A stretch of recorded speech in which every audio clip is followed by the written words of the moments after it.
says, I just want you to lean in and just kiss.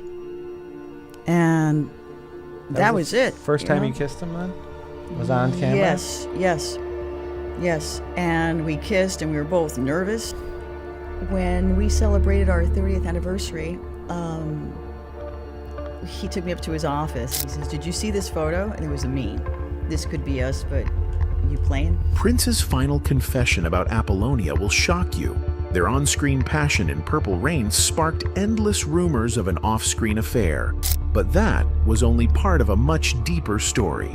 You know, being in such an intimate setting like that, though, at his house, weren't you in love with him? Yes, I still am. Behind the genius, Prince's life was marked by battles with record labels, explosive controversies, and personal heartbreaks that shaped his music and image. His deal was seen as unfair or overly generous by a lot of the other artists there. And again, it comes back to ownership for him. I don't think he was ever able to accept the fact he didn't own his music. He didn't feel as loved by the label anymore. His connection with Apollonia became both a symbol of his rise and a lingering mystery. This is the untold truth of Prince's struggles, tragedies, and legacy. When Purple Rain hit theaters in 1984, it wasn't just a movie, it was a cultural explosion. Prince had already proven himself as a genius musician, but Purple Rain elevated him into a global superstar. The film blurred the lines between Prince's real life and fiction, giving fans a story where the music matched the drama on screen. One of the breakout stars of the film was Patricia Cotero, better known as Apollonia. Originally, Prince had planned for Vanity, the frontwoman of Vanity 6, to star alongside him. But when Vanity parted ways with Prince just before production, he introduced Apollonia as her replacement. Vanity was originally cast. They have some disagreement. She left. She wasn't fired. No, she left, and then they had to look for a replacement nationwide. And they went through tons of audition tapes, and your tape was the last one, supposedly because it was the best. Apollonia brought instant charisma to the screen. Her performance as the kid's love interest gave the film its emotional center. Audiences were captivated by her presence, and the chemistry between her and Prince was undeniable. Off-screen, Prince also positioned her as the lead singer of Apollonia 6, a girl group formed in his orbit. Their single shooter became a cult hit, performed memorably in the film.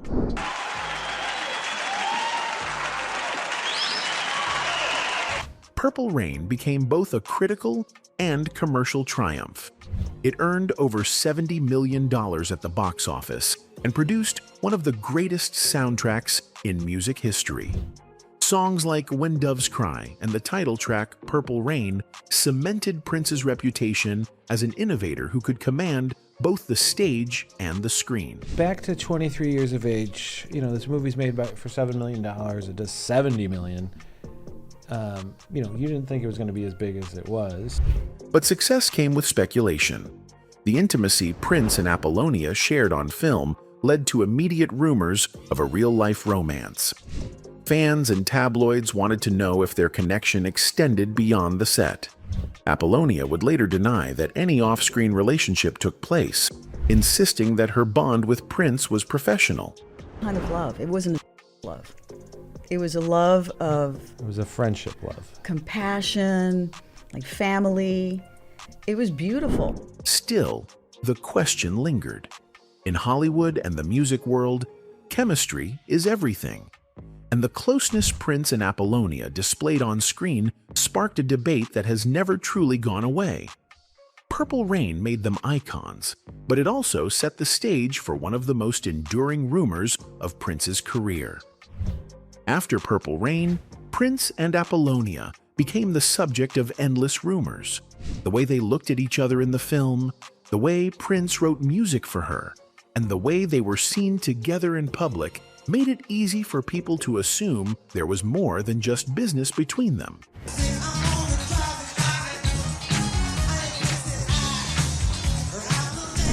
The media constantly asked Apollonia if she and Prince were romantically involved.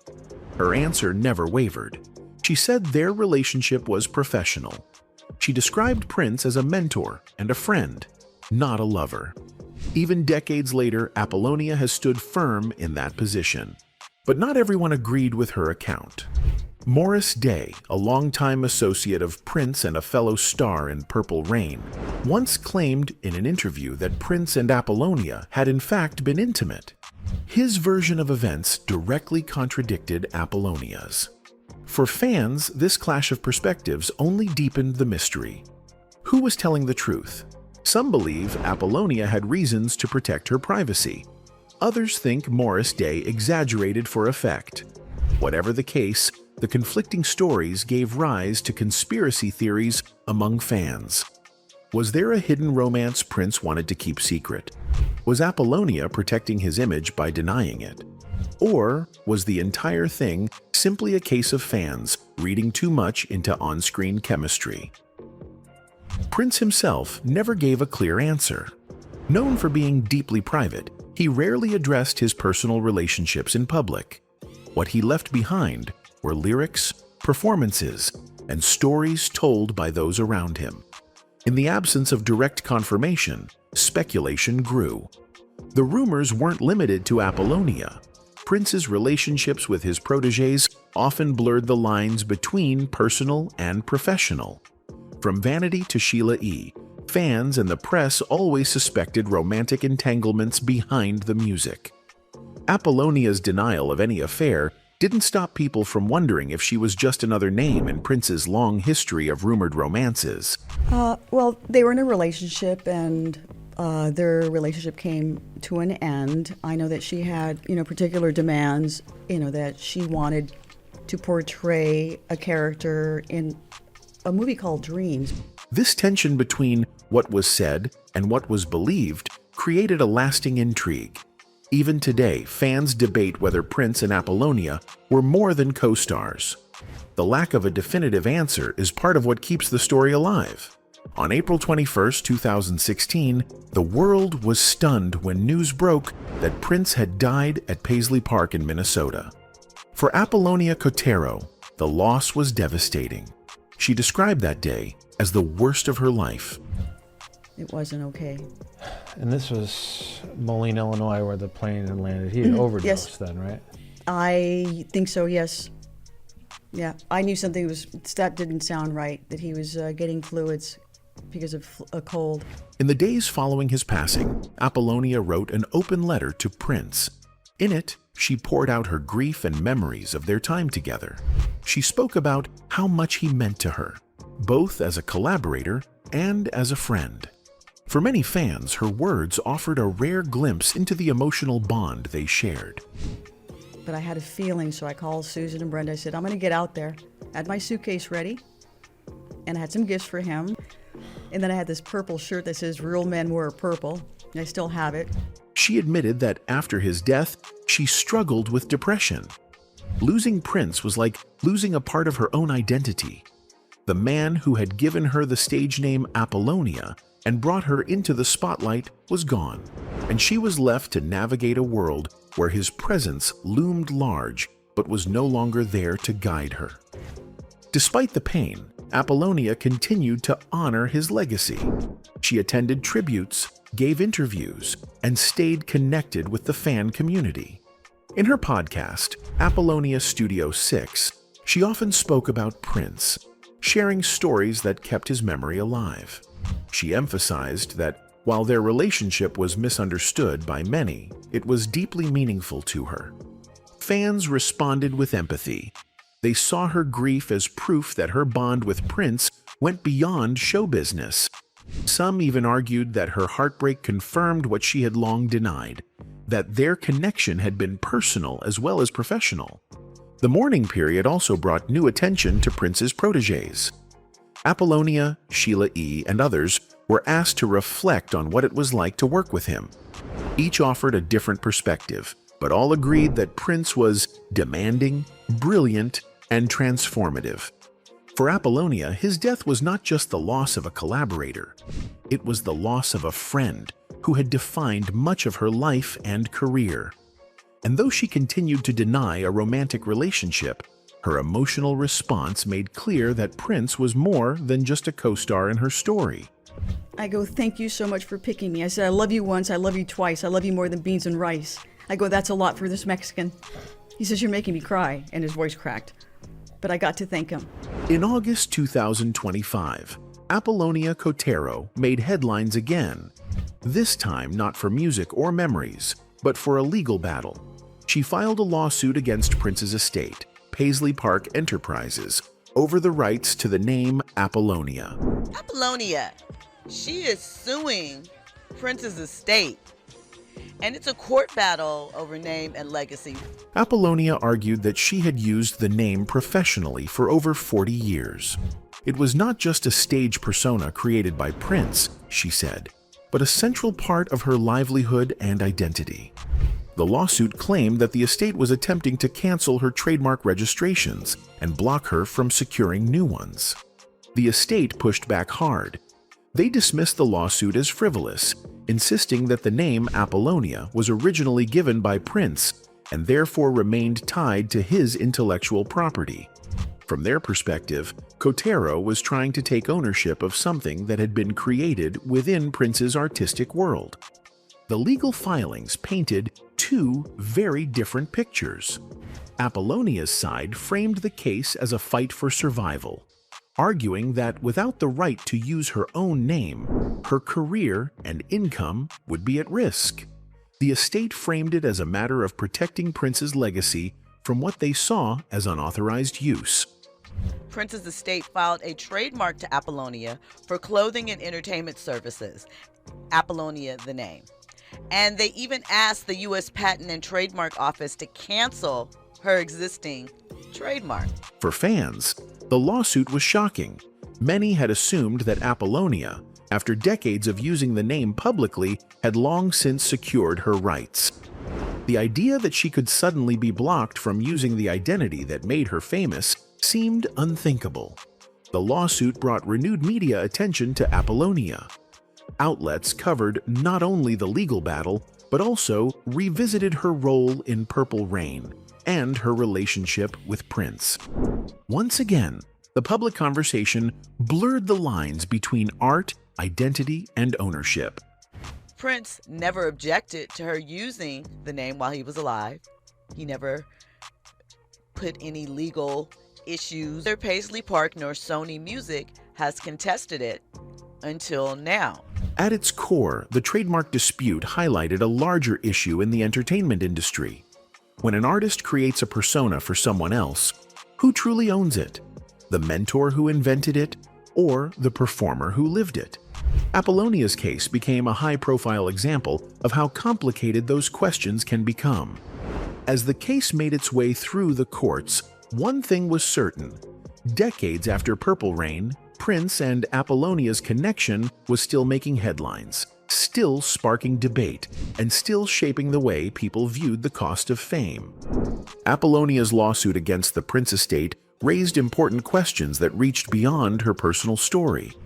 At the heart of the case was an issue that affects countless performers: intellectual property rights in the entertainment industry. Her legal team argued that taking away her ability to use the name Apollonia would not only erase her professional identity, but also threaten her livelihood. After all, she had built her career around the name for more than 4 decades.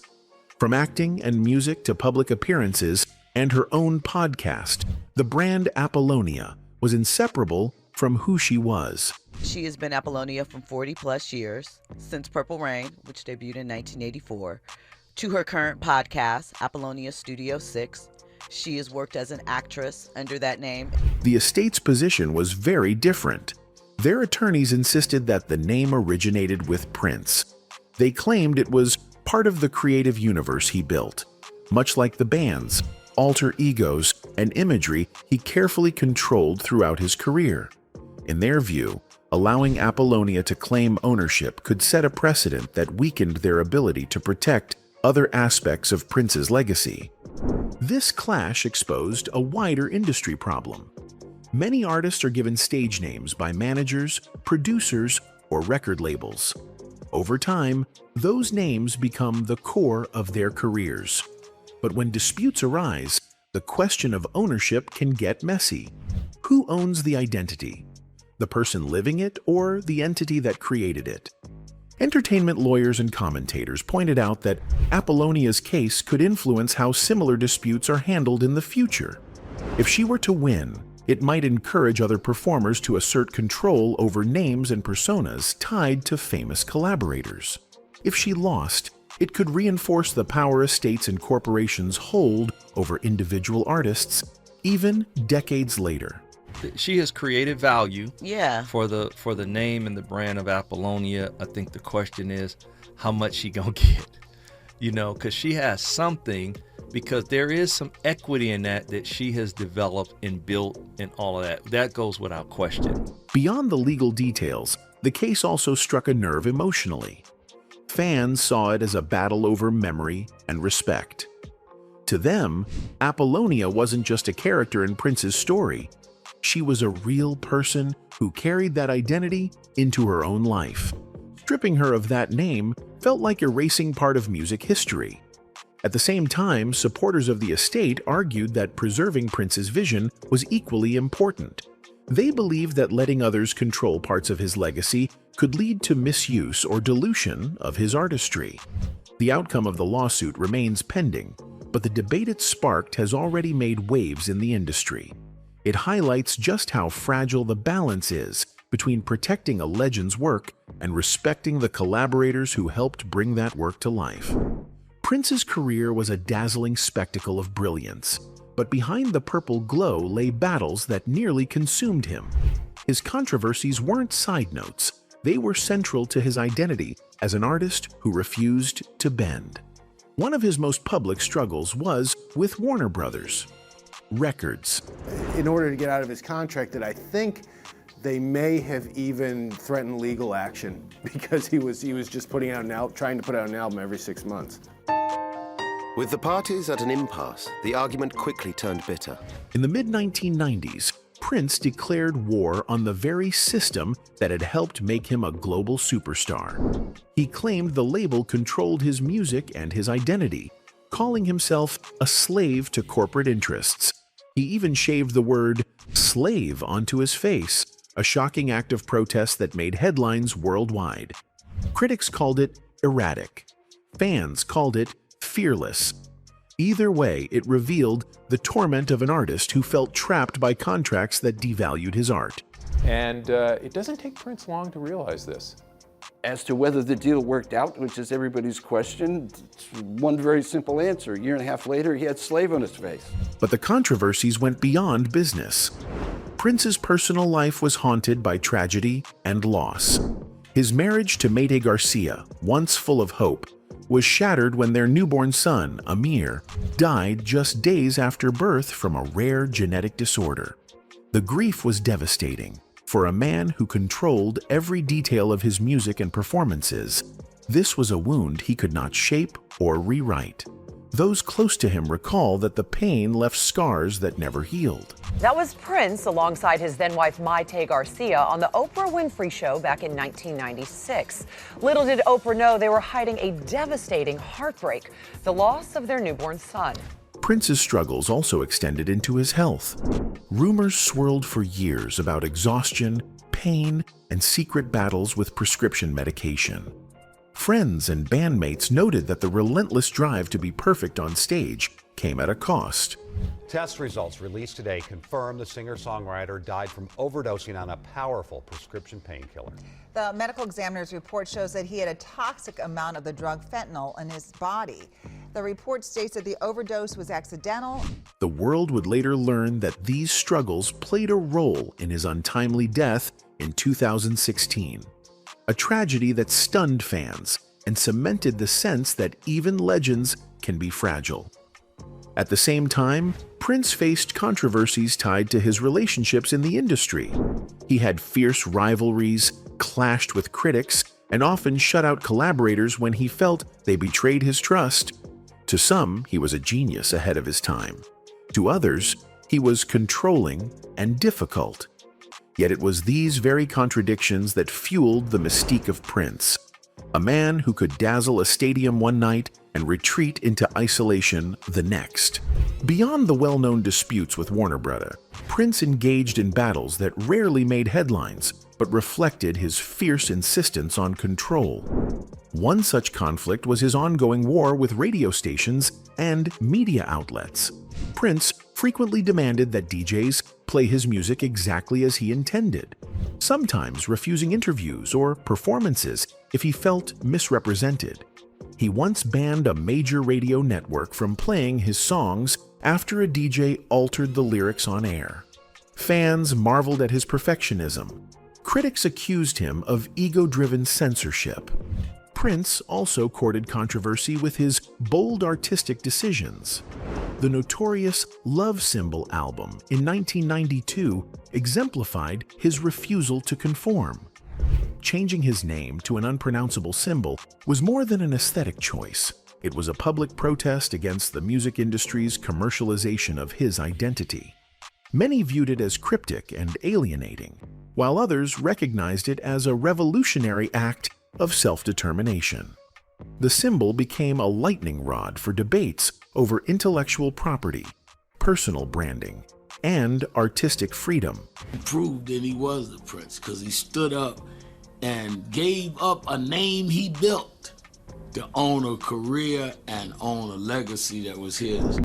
Another less discussed controversy involved Prince's interactions with protégés and collaborators. His exacting standards and mercurial temperament often led to public disputes with artists like Sheila E., Vanity, and even members of the Revolution.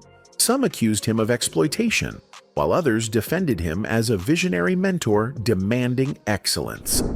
These conflicts frequently spilled into interviews, tabloids, and legal filings, adding to the perception of Prince as both a tyrant and a genius. Prince's activism also stirred controversy.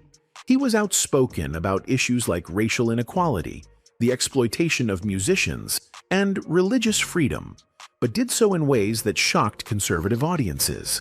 His 1985 refusal to perform in South Africa during apartheid was praised internationally, but criticized by some U.S. promoters who claimed it hurt business. Similarly, his later advocacy for artist rights and public statements on censorship made him a polarizing figure in music industry circles. Nerds, the gays, the straights, the blacks, the whites, the young, the old, and they all look exactly the same. They're having one of the best moments of their lives. Even his personal lifestyle occasionally sparked disputes. Prince's spiritual and openness, exploring sexuality in lyrics, performances, and public appearances, drew both acclaim and scandal. The highly sexualized imagery in videos like Darling Nikki or stage performances in the 1980s made him a target of parental groups and the newly formed PMRC, Parents Music Resource Center, which pushed for parental advisory labels. Prince responded not with apologies, but with defiance, turning the controversy into a rallying point for artistic freedom. That we should address this as a community as to what it's doing to the culture. People can say all they want to, that there's no reason for these kids to listen to music and then go shoot somebody. Despite all the turmoil, Prince never stopped reinventing himself. Every controversy, every tragedy, and every struggle became raw material for his art. He turned heartbreak into haunting ballads, transformed disputes into bold statements about ownership and identity, and used his own pain as proof that genius and suffering often walk hand in hand.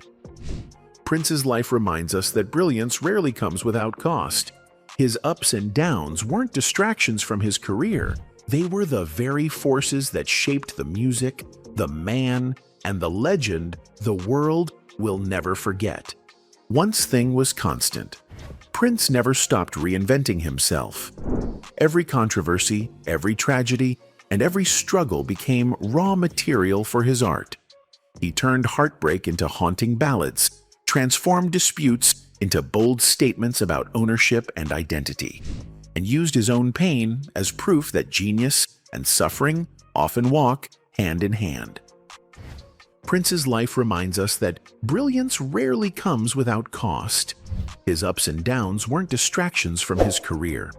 They were the very forces that shaped the music, the man, and the legend the world will never forget.